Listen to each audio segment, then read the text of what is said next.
Today I want to talk about quitting, and you can quit on a culture but don't quit.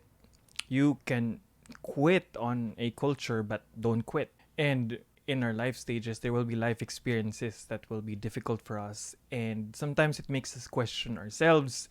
Sometimes it makes us doubt what we're made for, what we're made to be, the strengths that we have, the voice that we ought to have for ourselves, the concept of ourselves, who we are and who we think we are and who we were shaped to be.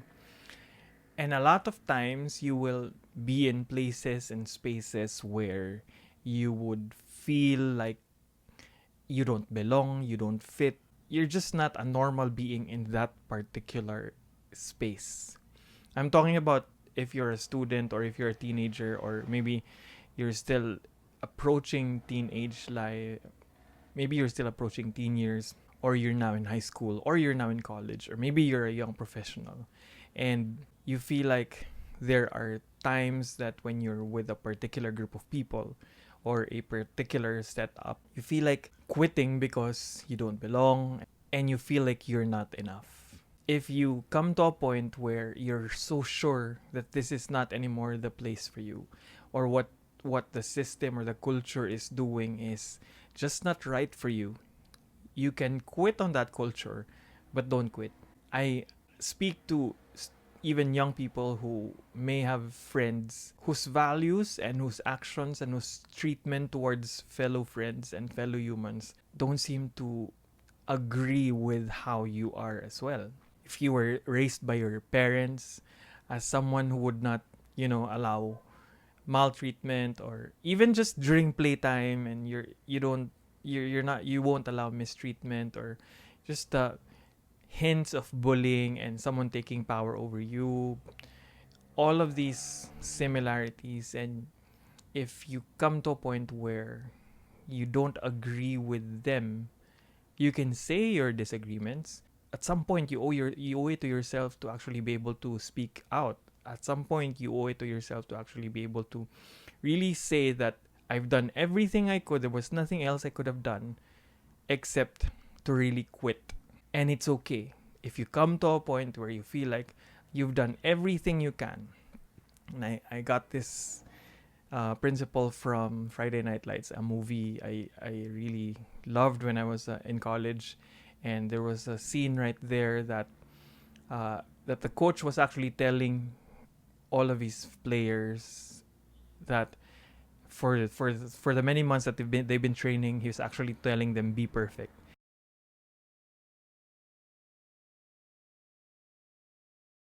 And then he explained at that particular moment that what he meant with being perfect is to be able to look your friend in the eye and say that you've done everything you can. There was nothing else you could have done. And that's being perfect for that coach. I agree with that. At some point when there's something that you feel like you have to quit, you need to be able to say to yourself, you've done everything you can. There was nothing else you could have done. So even for friends, like, make sure that you've done enough.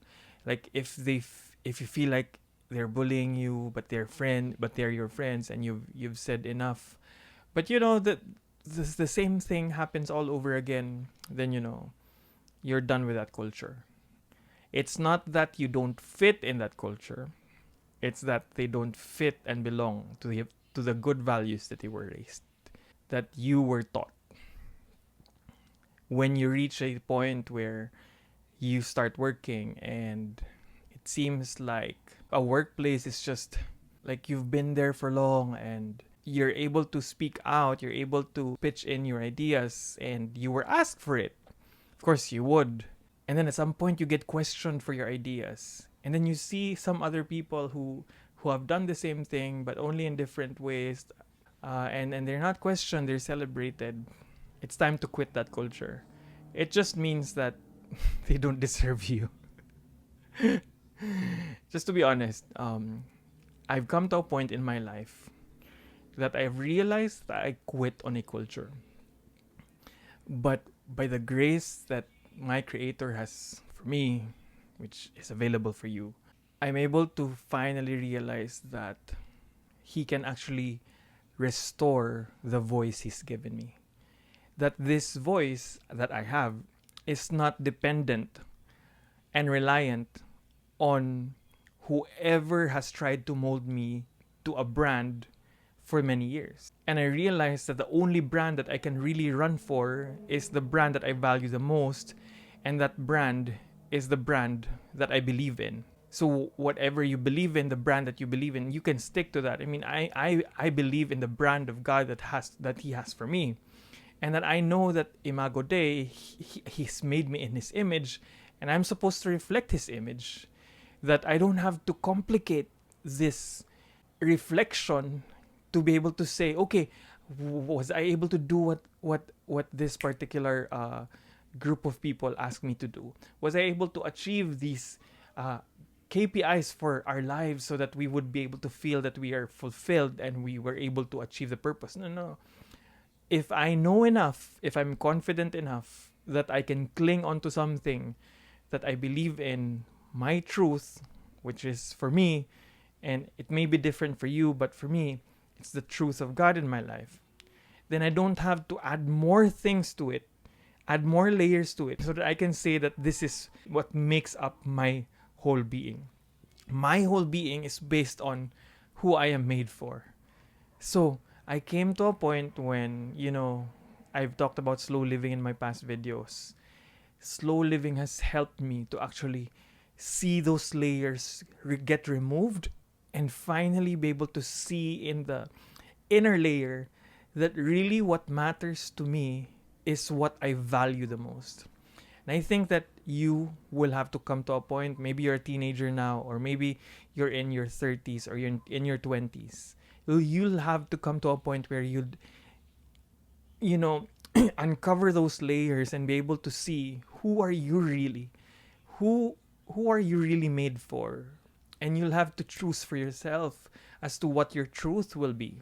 I've chosen my truth, and because I've chosen my truth, because this truth tells me what my purpose is, and because this truth actually aligns me to what I'm supposed to be doing in my life, I may be expressing in many different ways this purpose, but it all leads to one why.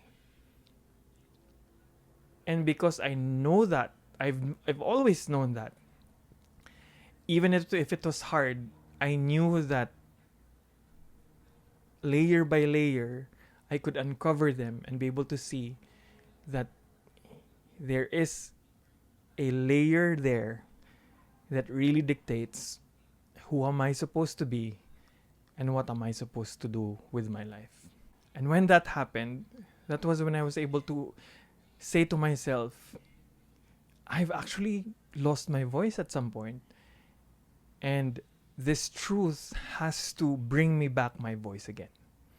And that's what I'm doing now. Slow living is really allowing me to reflect, to be able to introspect, to be able to, see for the years that passed, what have been things that somehow I've decided to just, bury and or maybe just hide somewhere, or maybe just, okay, stay right there. I won't prioritize you for now. But I have to redeem this voice. I have to use this God-given voice, because each voice that God gives to us allows us to express and reflect His image, and the way we reflect individually His image is the way He plans to actually use us for His purposes. That's for me. I hope that you quit on a culture but you don't quit. And you might be saying, are you telling us to actually, quit on a job or quit on something? No. There are so many variables to decide on, and I can talk about it in the next video or next videos about value-based decision making. But even right now, I guess I'm just really saying that there will be times that you will feel like a misfit, because I have.